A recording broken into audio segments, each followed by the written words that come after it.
Bismillahirrahmanirrahim. Assalamu alaikum wa rahmatullahi ta'ala wa barakatuhu. Dear viewers, we are here with our program Islam in the Contemporary World, and today's topic of discussion would be Islam with reference to economy and the Western world. For this purpose, we have invited our two guests here. They would be telling us what is concept of economy in Islam and in the Western world. I must introduce our guest speakers. Our first guest speaker belongs to University of Karachi. He is an eminent personality with reference to economics, Professor Sajidin. We welcome you in our program, Professor Sajidin sir. Thank you.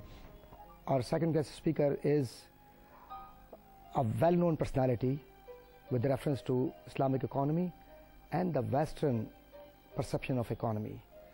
He is chairman of Research Institute of Islamic Banking and Finance, Professor Dr.Shahid Hasan Siddiqui. Dr. Shahid, we welcome you in our program. So after this slight introduction of eminent personalities, I would begin with a basic question with Professor Sajidin. What is concept of economy in Islam and in the Western world? Thank you, Dr. Qadri. I think as a prerequisite to your question, I would explain few things. That economy is related to a particular economic system. If we are talking of the Western economic system or of the Islamic economic system, then we need to identify as to what are the values of these systems. Yeah. Customarily, when we talk about the economic system, in the textbook we talk about the economic functions, what to produce, how to produce, for whom to produce. I'll go beyond that. And I would say that we need to identify what are the values of the economic system. The Western economic system is based on price mechanism. Its assumptions are that resources are limited, human wants are unlimited, and the search for resources forces these economic systems to find out ways and means to increase the resources.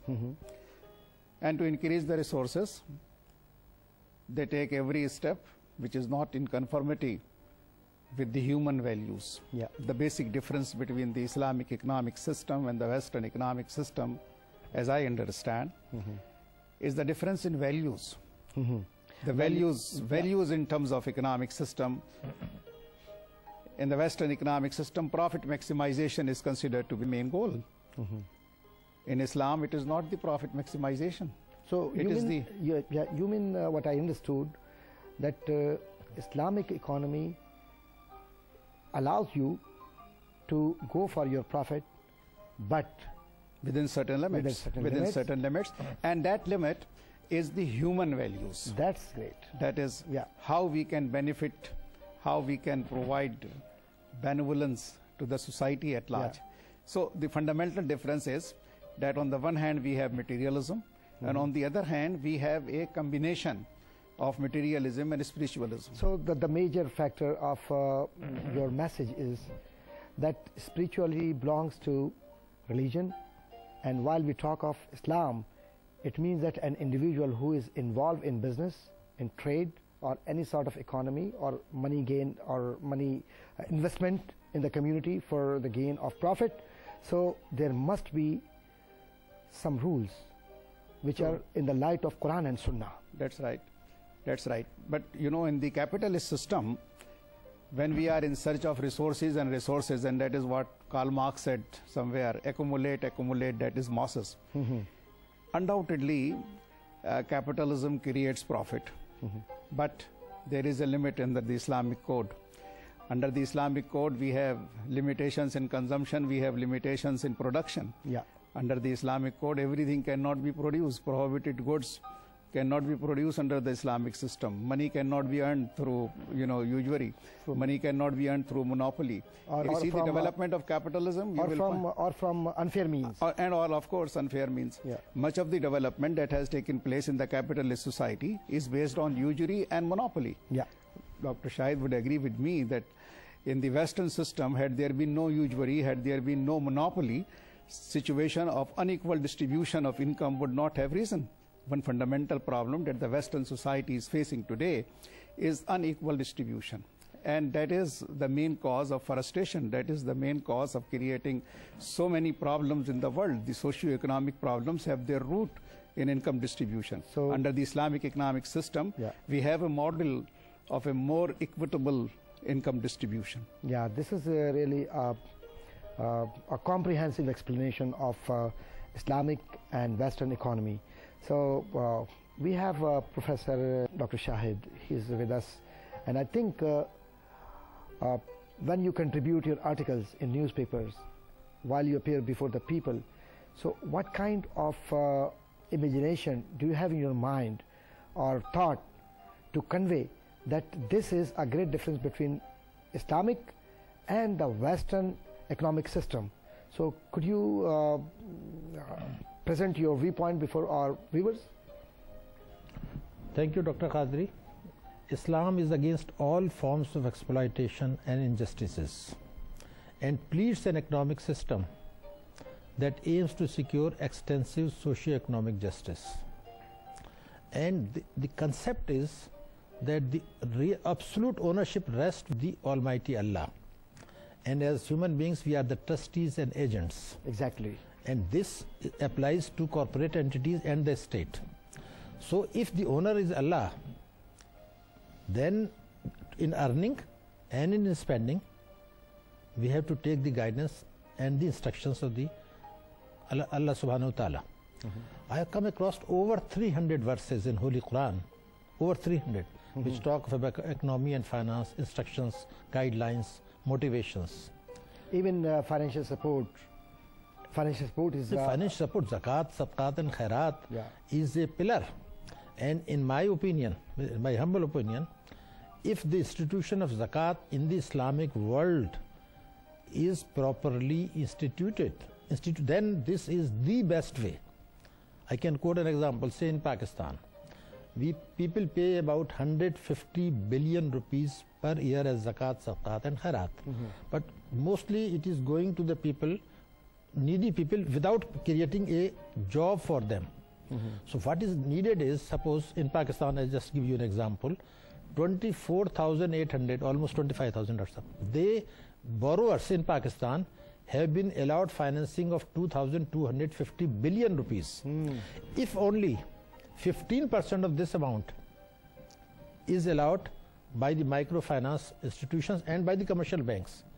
But there has to be a mechanism that 150 billion, at least zakat or khairat, at least 2/3 of that should go for providing a livelihood.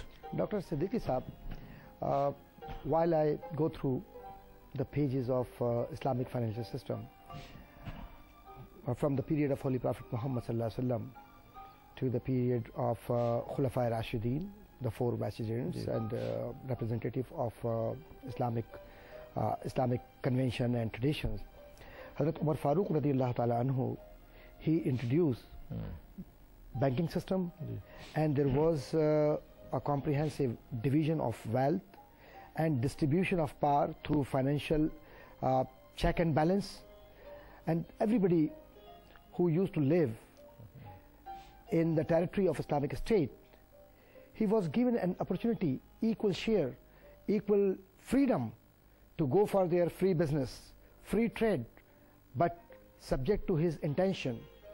And intention, what was the intention?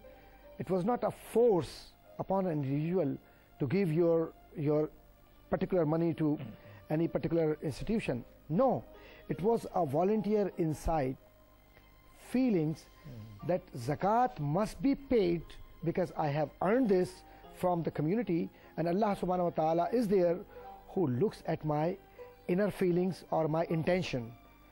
That's why Hazrat Umar Farooq radiyallahu ta'ala anhu wrote a letter, and Qazi Abu Yusuf and like Imam Hasan Shibani and some other Muslim mufakkireen or Muslim thinkers, they pointed out that zakat or fay or ushr or some other financial systems, they are the great resources to uplift the standard of citizens of Islamic State. And naturally I would say that you were pointing out properly, but it is a matter of proper distribution of these financial resources to an individual who is waiting on receiving end. Exactly. So how would you say that how can we uplift the standard of an individual in Islamic State with reference to economy? Just say in Pakistan, the bank's deposits are about 4,600 billion rupees. Yeah. Another 1,700 billion is the national savings.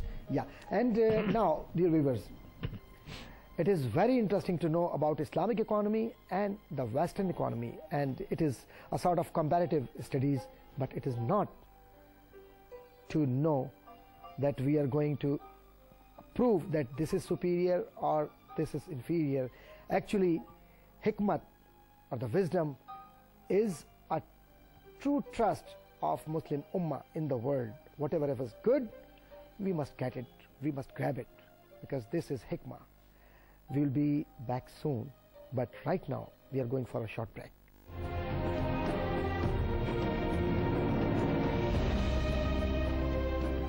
Welcome back in our program, Islam in the Contemporary World.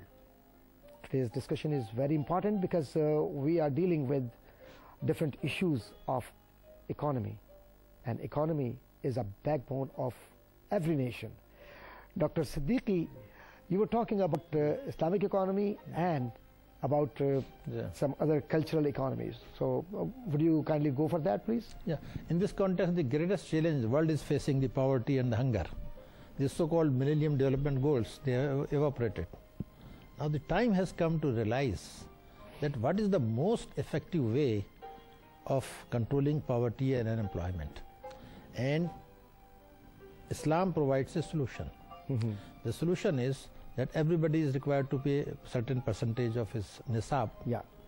So what I am trying to say is, in Islamic countries, the wealth that is subject to zakat, if that system is institutionalized and that amount that is collected as zakat, and there is a coordination and agreement between zakat collecting agencies and the banks, what I am saying, it can be multiplied. So if say $10 billion have been accumulated, and there is an arrangement with the bank that 75% of this amount will be paid as a 30% loan installment contribution, and the rest to be provided by the bank. What will happen? I'm trying to explain a point. Yeah. That suppose a person needs the amount $10,000, and I've got some money to pay 30% of that as zakat money. Yeah. We pay it to the bank, and bank advanced for the purchase of, say, a taxi. Now that person from the day one has started earning, and after he has paid back the installments, he will himself the zakat payer. And that is the real institutions, that we should pay majority of that amount through the lending agencies, Islamic banks, to provide him a livelihood, so that he himself is contributes to zakat, and it should not be a burden. And in fact, some industries are established in that those persons should be the owners who are working, handicapped, old men with low productivity. But the zakat funds, through zakat fund, those industries are being established. So you use two terminologies. Yeah. One is zakat, and the second is nisab. Yeah. So for our viewers, because so many people are watching this program, so very brief, could you explain the term of zakat, the term of nisab? Zakat is compulsory if my wealth is beyond a certain amount, which is called the nisab. I am required to pay 2.5%. Yeah. Now, if the person is living in Indonesia and he knows how much be the assets, then we will realize that each year 2.5% of the unencumbered assets being contributed, and they are multiplied by 4 times through financing. What will be the impact on productivity, the GDP growth rate, the reduction of poverty, and how many people would get employment? To me, there is no better and effective way of reducing poverty, providing job opportunities, and enhancing the growth rate of the country through the introduction of this system. So, Professor Sajidin Sahab, I must request you to clarify one important issue. It is interest, riba. Mostly we are confused about that. So what is interest-free system or financial system in Islam, and how could we go with interest-free system? Before I reply to this question, I would like to add few things with reference to zakat. Unfortunately, we consider the zakat is a tax. A general perception, it is not a tax. Whenever we talk of in the Holy Quran, we talk about aqimus salata wa atu zakat. Wherever we discuss about zakat, namaz, or wherever we discuss about salat, we also discuss about zakat. Secondly, there is a wrong perception that if I am paying a zakat to somebody else, I am doing some ihsan on that. It is my duty, it is my obligation, it is my first to do obligatory. So it is obligatory. And if any society or anybody is paying the zakat, he is not actually obliging the person. Actually, he is fulfilling his one of the duties. Replying to your question about riba, as you know, all types of interest, whether compound, simple, they are prohibited in Islam. We may term or we may coin many terms for that, markup or markdown, but actually that is all interest. How about muzaraba? Well, muzaraba is a system where there are two partners. One is the capitalist and the other is the laborer. It is a system which is a much better substitute for the present zakat system. Here, there will be somebody who will be providing the capital. Actually, it is a debate that the capitalist will provide the capital for making a business, and there will be another partner which we call the laborer. Now, there are two very important issues in the concept of muzaraba. Under ordinary partnership, we consider that the profit would be shared on some equal basis or in some percentage basis. Under the Islamic economic system, which is very unique, there has to be an agreement, and that agreement has to be a written one. And the agreement would be that in case of profit, it will be shared by a certain specified percentage agreed between the two parties. But in case of loss, all the loss will be borne by the capitalist. Now, critics answer that this is not fair.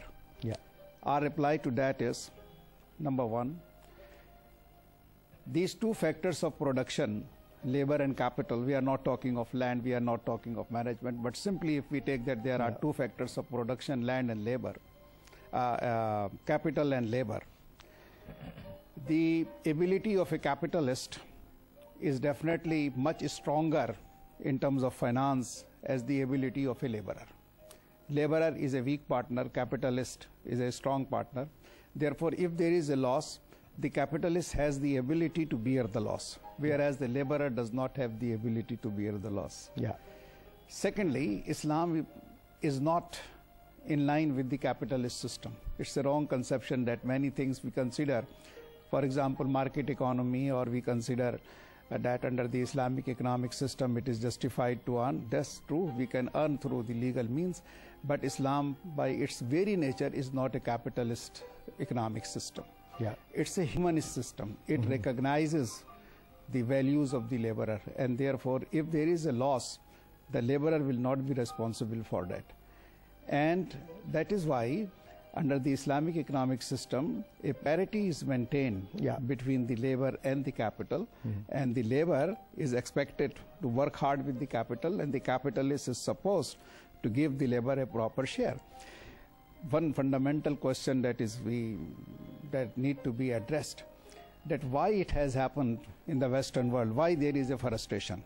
After the Industrial Revolution, no doubt, industries or Industrial Revolution had increased the production, it has increased employment opportunities, but it was only for a short period of time. The human inertia which motivated to earn more, as I said, that Western economics wants to earn and accumulate and accumulate. It was after some time that people started depriving the labor from their due share. And that became the cause that Marx and other socialist pattern thought that this capitalist system is exploiting the laborer. Had we followed a system where we would have continued paying the labor due share as Islam has ordained, then I think much of the frustration that is being found in the Western world in the laboring class of the developing countries as well, because most of the developing countries unfortunately adopted for the capitalist system. The reason was that they were the colony of some big capitalist country. For example, in the subcontinent, we in India and Pakistan, we were the colony of the British Empire, and after when we got independence, we followed most of those institutions that the capitalist has established. We did not develop our own institutions, and people then considered that this is the only system whereby we can increase our money, and that resulted in creating poverty. What Dr. Shahid has just explained, that the major problem of the third world countries, including most of the Muslim bloc, is that of poverty, ignorance, deprivation. And definitely then they find that there is no solution to our problem, then they would go for many illegal activities. Much of the terrorism that we find today actually has its root in the economic deprivation. Had there been an Islamic economic system which would have provided these poor guys with employment opportunities, with their good livelihood, I think much of the frustration could have been ended. Injustice in our society with reference to economy and distribution of power has created a chaos, not only for the society, but this is seriously reflecting upon different cultures, nations, and entire world. In this connection, we are continuing our discussion, but we will have to go for a short break, and I believe our brothers and sisters, you would be with us. Please stay with us. We are coming back soon.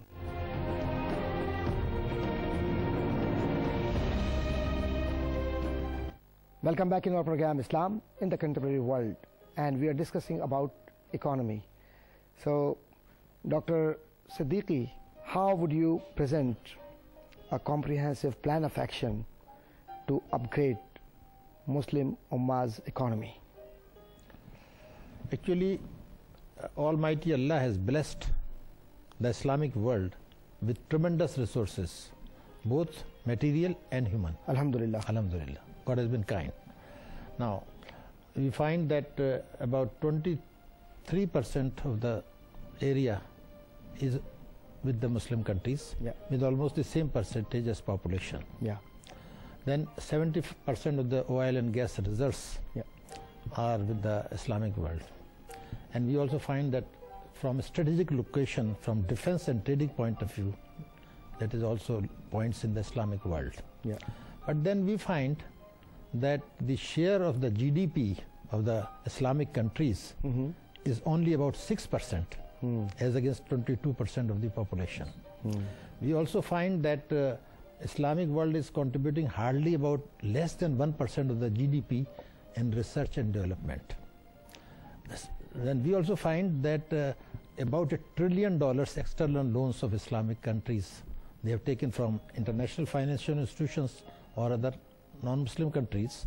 But the fact of the matter is that much more than this amount has been invested and deposited in banks, invest, or in the shares and other things. So what is exactly happening is that a portion of the money deposited by Muslims in the Western world, a portion of that is diverted to Islamic countries through IMF and World Bank with all sorts of conditions. So this is one point that is damaging the economy. The second most important point is that the difference is, among other things, number one is the technology. Like Japan, you find the population is much less than even Pakistan, but their GDP is more than the Islamic countries. The difference is technology. Now, people say that there is not much cooperation between the Islamic countries, which is right. But if that share of the GDP is 6% and there is some more cooperation, then it could be 10% of the GDP. It will never reach 22%. The world trade of the engineering goods is 63%. And our share is almost negligible. So what is needed is that to find out what are the bottlenecks. First of all, Muslim countries are divided due to various reasons, number one. Then the second thing is that the four big Islamic countries, the Pakistan, Bangladesh, Indonesia and Nigeria, I was seeing that list of the corruption index. Unfortunately, these are on the and unfortunately the top 20 transparent countries of the world, top 20 transparent, where there are least corruption. Only there is one Islamic country with a small population, that is Qatar. Then you another find Human Development Index. Only 7% of the population of those countries where Human Development Index is high, only 7%.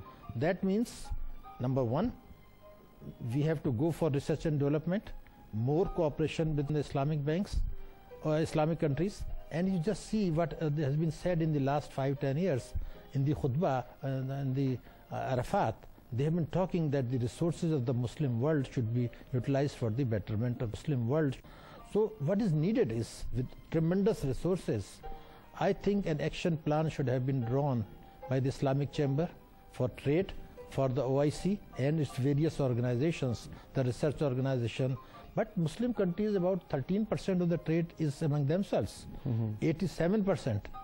So I think now it is time that we should have practical steps. Supposingly Indonesia needs something, they have got resources, but raw material is labor is available in Pakistan.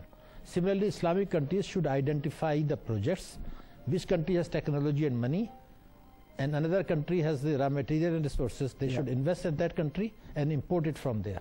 Professor Sajidin, do you think that Muslim Ummah is serious for impartial research to improve quality of economy? I think, as Dr. Shahid said, that there is much dependence among the Muslim countries on the West. In terms of technology, in terms of educational system, in terms of our financial system. How can they these be all need to be addressed? Because I think these all need to be addressed. Okay. And that requires a very concerted political will of the Muslim Ummah, where the leadership has to play a very important role. Much of the development, if we see in Malaysia, that was due to the leadership of Dr.Muhammad. He was able to transform its, pushcart economy to a highly industrialized state. Many other similar countries, the newly industrialized countries, the leadership has played a very important role. Unfortunately, in most of the Muslim countries or in the Muslim bloc, that type of leadership is lacking. And one way to mobilize the resources, as Dr. Shahid has just identified, is to see that where there is a comparative advantage, I'm talking in terms of economic theory, that many countries have, among the Muslim countries, have a comparative advantage in the production of few commodities. They have a comparative advantage in terms of resources. They need to develop a cooperation whereby the concept of comparative advantage could be introduced, and people and the leadership should be committed to achieve the rate of growth, or to help each other in terms of their own resources. The Muslim bloc, there is no dearth of natural resources, as he said, and there is also no dearth of human resources. But there is much lacking in terms of political leadership. There is a need for developing a vision. There is a need for developing a mission. How about the academic responsibility? Like, if we are serious to do impartial researches and to understand the serious issues concerning the realities, microeconomics or macro or whatever it is, because Islam has a complete financial system. We have scholars, those who are here in the Muslim world, who received knowledge, not only Islamic, they know about very well the system approach of the Western world. Are we really getting academic benefits from them? I think there is no harm in getting much academic benefit, and we definitely can get much benefit out of those. There is no harm. Islam says to learn everything, even if you have to go to for China, as it is often quoted as a prophet saying that even if you have to learn something, you can go to Sin. That was a sort of a example to go, not necessarily China, but to any other place you want to learn anything from that. The point, I think, which is more important for the Muslim world, and of course with reference to Pakistan as well, how much we are spending on our GDP on the education or research and development. This is a very serious issue. Very serious issue. One major, most of the nations which have entered into a newly industrial state, they are spending much more than 4% of their GDP. We are spending much less, about 2% or so. Coming out from the Muslim world, if we look at Korea, we look at China, Taiwan, Singapore, Hong Kong, even Hong Kong. Yeah, just you name the countries. We find out that they are better than Muslim Ummah or Muslim countries. And people, those who are experts of economy, when they go out from Muslim community or from Muslim countries, their performance is absolutely different in those countries. While they come back in our countries, they are under pressure because they cannot have whatever they want.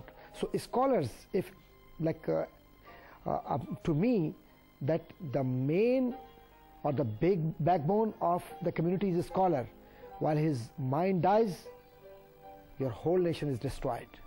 So you think scholars, they should be given freedom to participate and to suggest our countries to move forward?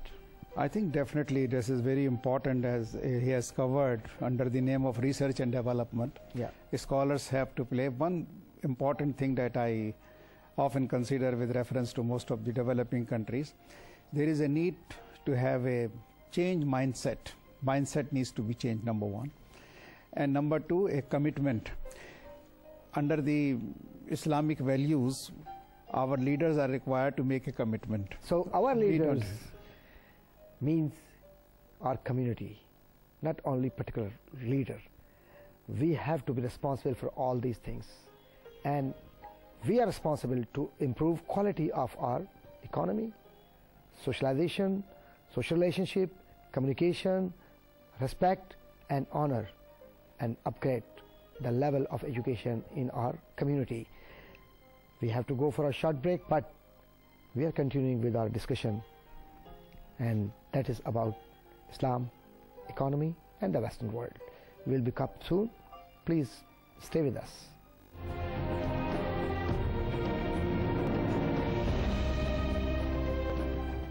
Dear viewers, welcome back in our program Islam in the Contemporary World, and today's discussion is about Islam, economy and the Western world.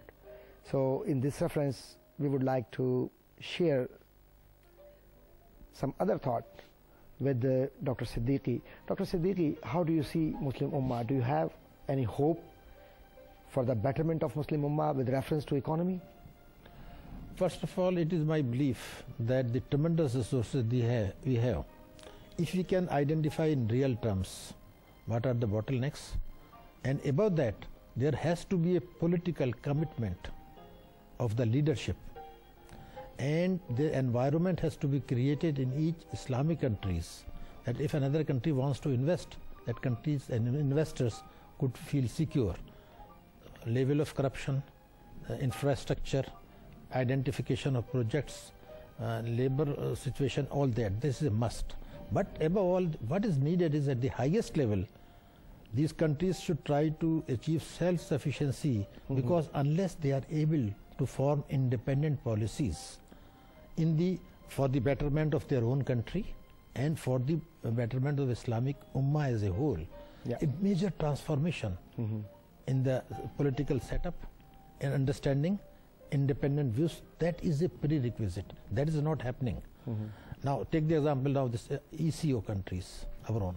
Now there is a problem in Afghanistan, there is a problem in Pakistan, so, and the CIS states. Now this bloc could work for the betterment of a large population with tremendous resources, gas reserves, the pipeline projects. So each country has to ensure first that they have the self-reliance economy, good governance, law and order situation, their own investors investing in their own country, and unless the Muslim investors bring own funds in foreign currency, either in their own country and then in other neighboring countries, Islamic countries, these are, in my opinion, are the prerequisite. Unfortunately, that is not happening, and Muslim countries are getting more and more indebted to international financial institutions and to the West. So that is the real bottom. How Muslim investors could be given assurance, and how could we restore trust for our traders? Basic thing is that the local investors in each country must invest in their own country, and the environment is created that the local investors feel confident. See, now when we talk of investment, they are coming for profit. It's not a question of charity. So if a person, Indonesia finds that, or in Turkey finds in another Muslim country, he can invest with profitability, his funds are secure, the income is secured, law and order situation is secured, then he will go for it. So first of all, identification of projects, and the situation has to be improved in individual country, and then at the highest level a change of thinking. My perception is, as a part of my belief, that with these resources, good governance, good planning, and a concept of Islamic brotherhood, that is this part, there is no reason that in about a decade's time we could get our share of GDP, income, exports, imports, investment, where we are sadly lacking. So the complete change of transformation that has to come from the highest level for their own individual countries, and then regional countries, and then Islamic bloc as a whole. Yeah, this is really, if we work on this, right, and we act and we follow, and sincerely we follow these suggestions, then we can bring remarkable change in the community. Inshallah, yes. Professor Sajidin Sahab, there are some basic rules and regulations for the business, and as being a Muslim trader or businessman, we have to follow Quran and Sunnah for our business. Could you identify some basic business ethics with reference to Islam? I think one fundamental thing is honesty. Okay.